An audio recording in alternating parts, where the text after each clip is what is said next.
and be able to participate in the registration fair. Understand the council member wants to do so as well. Let me thank the mayor of Sunnyside who is here and to the seniors. So let me just say this. Here's what gets me. Here's what gets me. A couple years ago in a previous administration, I had to literally, and this is not an I, this is what the 18th Congressional District does. I need the pastors to understand. Many of you will remember Daisy Steiner, and you remember that the repair program was on the rocks. And I don't associate the two together because Daisy Steiner worked with me. At that time, we were at President Bush administration. And I literally worked with Secretary Jackson at that time to pull the home repair program, which the city of Houston does not like, out of the ashes. And we were able to get a few pennies to restart the program. And I thought that I had laid the groundwork for them to fix it and to go on. It did not happen. HUD can get blamed for all kinds of things. I'm here to stand here and accept that guilt because government is a bureaucracy. But HUD has indicated to me that there is no block, there is no prohibition on doing senior home repair. It's not. It is a determination of local government. Plain and simple. And what happens is over and over again, decisions are made not to use the money for home repair. It's better to get another house. You can't get another house. So let me explain where we are today. And I see my good friend here, the head of housing and community housing development. And again, let me be very clear for all of the YouTubers and everyone else. I am not making a personal statement about anyone. That is your choice. I'm talking about what we in the federal government give to you. And what we expect those resources to be used for. So I am going to ask the city of Houston to give me in public, not now, and they have been very accommodating and I thank them very much. But I want you to know that $87.2 million has already been spent. And I'd like to ask the city of Houston to give me an inventory on what those monies were spent for. As far as I am concerned, they were monies that did not need to spend that much for anything else, and give only $9 million for home repair. If you don't like it, you're not going to use the monies for that. The predominance of our community to date, which goes across racial lines, it is not black, it is not Hispanic, it is not Anglo, it's everybody. Elderly people are living in homes that are old. Why? Because they are the rock of our community and they pay their mortgage and their house is paid for and they're in a house.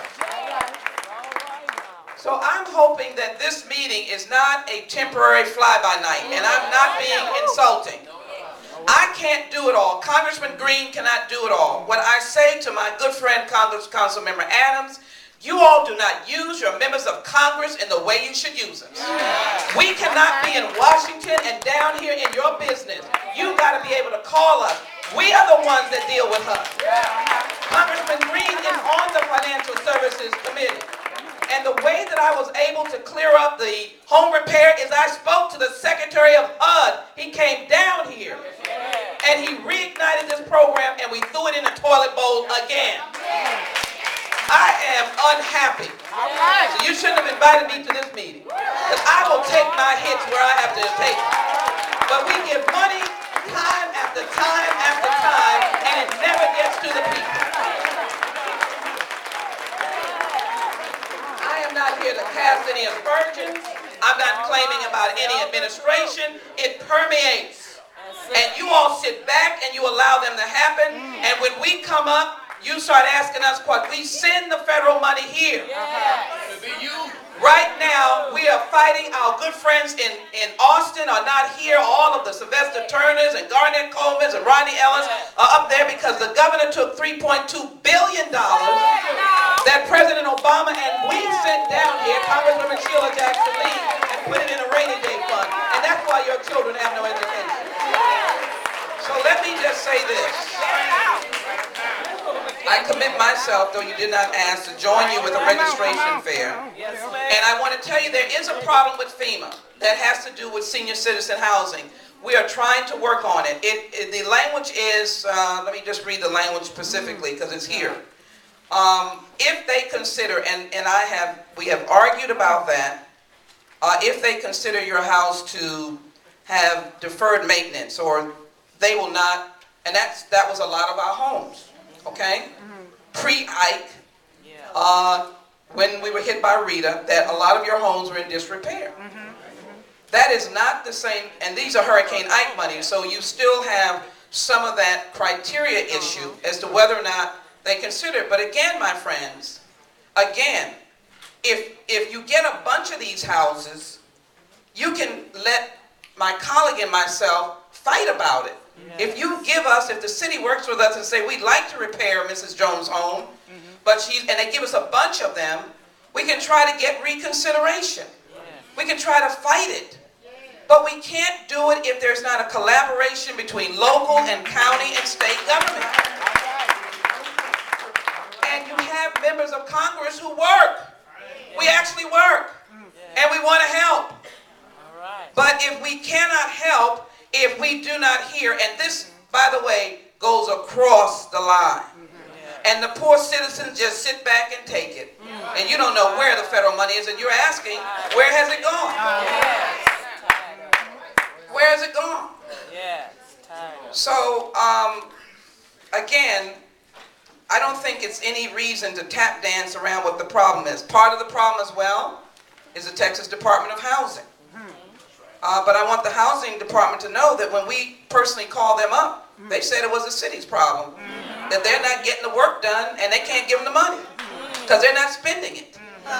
And if you want to talk about, Councilmember Adams, about money going back, it goes back, and it goes back quite often from this city. You can be assured New York don't send any money back. California don't send any money back. We are notorious for sending it back. Why? Because nobody wants to dial the member's office and say, can you help us? They don't even call our office to say they're taking the money back. Can you help us stop it for a little bit? Can you tell them, can you take this information and tell them that we're on the way? So that that we can get some kind of excuse. They may run over us, but it won't be for lack of trying. So I want to make the offer. I want TOPS to carry the message. I can't carry it. It falls on deaf ears. Must be some sense of threatening or something. And we're all one big family, are we not? So the only thing I want TOPS to carry the message about is it's a whole ball of wax of elected officials. You've got state legislators. I bet they haven't been called one bit to say something about the Texas Department of Housing is not working with it. They haven't been called a bit. Those individuals, I'm sure, would be willing to be of help. I know we haven't been called. I don't even need to worry about it. The only call you get is, we want this more money, and we're there fighting for them, but never called for us to be able to be part of the solution and not part of the problem. So I am glad that TOPS has called. Jenny knows because she was with me when we did the home repair some years ago. Were you not? With Jackson and all of that came down. We thought we had kick-started it. And here we go in this situation. I remember standing with Senator Hutchinson. I can't believe whether it was Hurricane Ike or after Rita when we got almost $1 billion coming into the state of Texas. You know, Carolyn, because some of that money you use for counseling and bringing these folk back. And that's what I'm saying. The federal government is not an angel.